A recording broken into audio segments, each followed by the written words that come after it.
everybody ngasi yamna nungai ba video du da ngasi mayang ita makta ina puduna laksari ba video si yamna nungai bane do video je hodring na da khoi gi channel si gi slogan si mem ta haijaram ga du de khoi subscribe to wi mata ni ko du na subscribe to di ba sing na khoi gi mayam gi khobi du na do na namjen bira mo subscribe du da kai mo khobi du na talaga na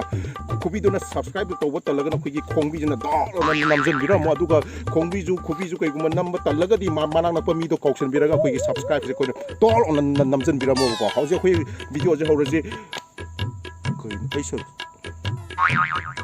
I subscribe what theorem me hai so tong ni ma I subscribe na thi na maram ora ka video je koi continue to bungam se adu koi gi lekai ji anga am le ka magi maming je koi gi ka kaya ni magi maming je phasaman na ko magi maming je phajaba na ko e ba ka magi phajaba hai ba anga je ma je fashion designer ne ma je po ko diga dum fashion designer je tama ba hai tare ko adu na fashion designer gi manak ta chalaga I jong tang khra look se ka change to ya bring je adu na tradi mayam na subscribe to gi bu to amu unsubscribe to gi ju ya ko maram du na tang ngai bira moi magu na ge do magu na bigi sin du choi hapsar ke du ko kamai to ai gi look se change to ge to mayam jeng na se ai ho di ma One debt to society later. Hello, mayam. I nang kasay haki bugum na I na gi look change to guda bunu pa do ko yung mangs da later sorry tungs da later magi maming se fajaba ko wi masak am fajamni ma je ko ni usi ro ba malaga ju magi rasidi usi ro ba manda ba du gum ba misani ai mangon da hoji hangjaraga ni kormai to na gi look change to guda ge na adu yenga si mana kari hara kuno do mana hai bi matungina ai gi look change to no ba to du ni ba ko adu mam magi pautak se ku tamina se amta kano brother nam daro ne aigi kano je aigi subscriber handak yam dre ko ai sak chi thiman na ado amta nang na suggest to biro ne komai to na aigi look change to wadu ga khoi gi subscribers ji yang to ge hagu do sak nung gi matang ji koi na do no den thang ne bo ado yam boy je hajik yam ba gi le phium ji ga hai ro din pi ngang na ju ya roi ba bora bi ma le bo hangwai ai haijan na ta ba ko seng ne ado ai su ai wa khanda yam si jar si jore am ta li le mi da gi ho ka gi dress ka je khar lai bi ro do ga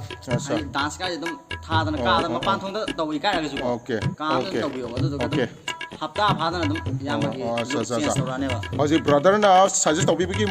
matung ina koi sogum ba koi gi joking gum ba hai ba tare ne ko khum bi je koi li laga koi Hari Bop gi dance to hai Hari Bop gi dance to kan da koi gi sak su je loina change to kan adu ga even ai gi channel ji gi subscribers ji hengala kan ne hai ba ko adu ai yangjar ge brother yam no jare adu ai kanu dance ka gi practice to ge adu ga si gi Hari Bop gi kanu hip hop hai bra Hari Bop na ti hai hip hop kong ma le koi kanu all age ne koi di BC matam da po gi bani na koi jau ji se khara update oi ba kanu AD gi londa je khara khangre si gi tamuk ta koi subscriber jing na ngakpi na bi ta tamuk ta ning sing jari ai haji yum da halagani adu ai mana hai ba Hari Bop gi dance amadi Hari Bop gi dress hip hop gi dress sa laga hip hop ki dress adu ga hip hop ki dance ka gai to dana ko amtang ai gi look se change to ya bring ge mamma pham da amka thengnar si maya Later that same evening.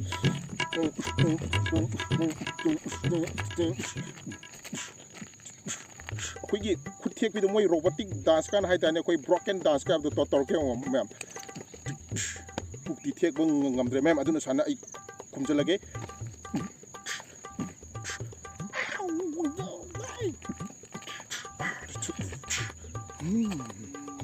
Mayam puks di lengan bang amdre aduna puks di mamayang tabang ngamina je khuti thek bang ngami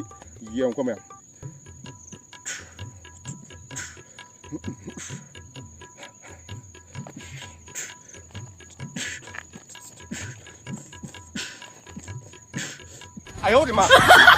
Thousands of tears later. Guys, ngasi yam songning mam thoi Hari Bop anga ji afaba sorry fajaba Hari Bop koi gi fashion designer do mana haiba koi gi Hari Bop ki furi lipa dance lipa jina koi look change to ya ji mayam thaja biu no yeng biu ai hana thi do hoji jo dum thi ai ming change to to bugum na ai ma ji ju mi ka do change to de ko do mai thengna ba mi kup ta ne ai na ma bu ai na kano kari hane price am di ma pichuk jo choi den pira ne bu ko ma ju sigi lambi de he la kan mane adu ma ju lakpi ai na blog na mi ga ji da ko adu na ma ji ka kano to bi ai hai ngai lai ko nang na ai ngon da sak phajane ha na tra ai ho di ma